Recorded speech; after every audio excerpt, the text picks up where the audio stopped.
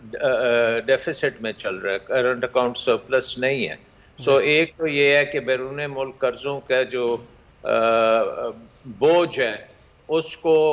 آپ مکمل طور پہ ختم تو نہیں کر سکتے، لیکن آپ اس کو کم کر سکتے ہیں اگر آپ کی اکانومی گرو کرنی شروع ہو۔ اب گروتھ کا جو مسئلہ ہے وہ اس میں جو چیز آڑے آ رہی ہے اس وقت وہ ہے ہمارا انرجی سیکٹر۔ انرجی سیکٹر ایک ایسا سیکٹر ہے جو کہ ہماری جو بیرون ملک سے ہم امپورٹس کرتے ہیں اس کا تقریباً 25% جو ہے وہ ہم انرجی امپورٹ کر رہے ہیں،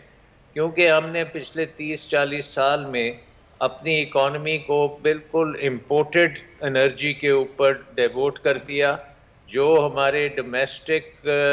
تھے بجلی بنانے کے لیے یا انرجی کے لیے چیزیں، ایکسپلوریشن بھی نہیں کی، وہ ڈسکوریز نہیں ہوئیں جو ہمیں کرنی چاہیے تھیں، جس پہ انویسٹ کرنے کی ضرورت تھی۔ پھر ہم نے کوئی ڈیم نہیں بنائے 40 سال میں، جو لاسٹ ڈیم تھا تربیلا ڈیم تھا، اس کے بعد ہم نے اس میں کوئی بڑے ڈیم کی نہیں بیچ میں لے کے آئے، اس کی وجہ سے بجلی بھی مہنگی ہوئی اور امپورٹڈ ہو گئی۔ اس کے ساتھ ساتھ ہم نے شمسی توانائی پہ بھی زور نہیں دیا۔ آپ کو پتہ ہے کہ پوری دنیا اس وقت شمسی توانائی پہ جا رہی ہے، اور یہ ٹرینڈ تقریباً 7-8 سال سے یہ چل رہا ہے، اور آپ کو حیرانی ہوگی کہ جہاں پہ ہماری یہ جو ابھی آپ نے فواد چودھری صاحب کی بات کی کہ ہم نے جو کیپیسٹی پیمنٹس کی ہیں جو کہ بجلی استعمال بھی نہیں ہوئی، اس کی بھی قیمت جو آپ نے پے کی ہے وہ شمسی توانائی کی ٹوٹل قیمت سے زیادہ ہے۔ جی ہاں، تو شمسی توانائی جو ہے اس وقت تقریباً 3 روپے کی یونٹ دنیا لے رہی ہے، اور ہمارا جو کنزیومر ہے اس کو ہم تقریباً 25 روپے پہ بجلی دے رہے ہیں۔ آپ سوچ سکتے ہیں کہ کتنی تباہی ہم نے اپنے انرجی سیکٹر کی ہے، اور یہ ایک ڈیزاسٹر ہے جو مینجمنٹ ہماری جو تھی انرجی سیکٹر کی،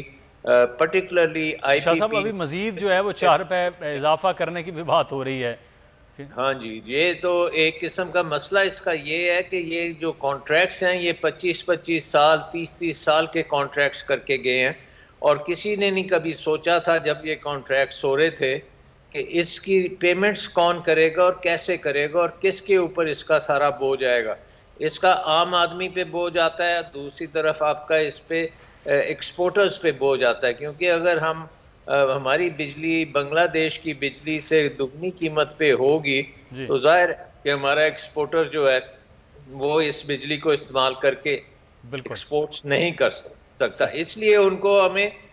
سستی بجلی دینی پڑتی ہے، اور وہ اپنی کاسٹ سے بھی نیچے بھی ایکسپورٹر کو آپ دیں گے تو پھر وہ کمپیٹ کریں گے، جس کی وجہ سے شاہ صاحب بالکل یہ ایک بڑا چھوٹا سا معاملہ ہے، لیکن اس کے اثرات جو ہے وہ آگے آنے والے سالوں میں ہمیشہ ہر حکومتیں بھگتی آ رہی ہیں۔ تو سر یہ لغاری صاحب، یہ جو پالیسیز اس قسم کی ہیں، اب وہ کر کوئی جاتا ہے لیکن بھگتنا پھر عوام کو ہوتا ہے، چاہے وہ کسی بھی کی حکومت ہو، تو اس کا مطلب یہ ہے کہ ابھی ہمیں مزید ایسی ہی جتنی پالیسیز ہیں اس کا خمیازہ بھگتنا پڑے گا۔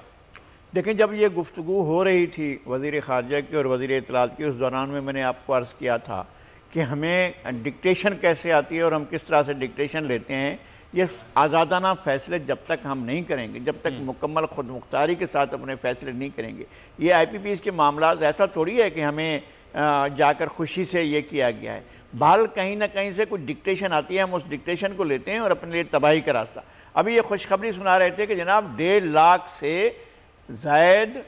جو ہے کمپنی ایس سی سی پی میں رجسٹرڈ ہوئی ہیں۔ اگر اتنی زیادہ تعداد میں، پہلے 50,000 تھیں، اب 1.5 لاکھ ہو گئی ہیں، 2 لاکھ ہو گئی، تو بھائی اتنا بڑا جو جاب اپرچونٹیز کا اتنی بڑی پیدا ہو رہی تھی، وہ تو پاکستان میں کہیں بھی نظر نہیں آ رہی ہے۔ اس کے نتیجے میں ہماری جاب مارکیٹ نے تو کوئی نئی نہ سروسز میں آئی ہیں، چیزیں جو فگرز میں لغاری صاحب ہیں لیکن حقیقت میں کچھ اور ہیں۔ وقت ختم ہو گیا، میں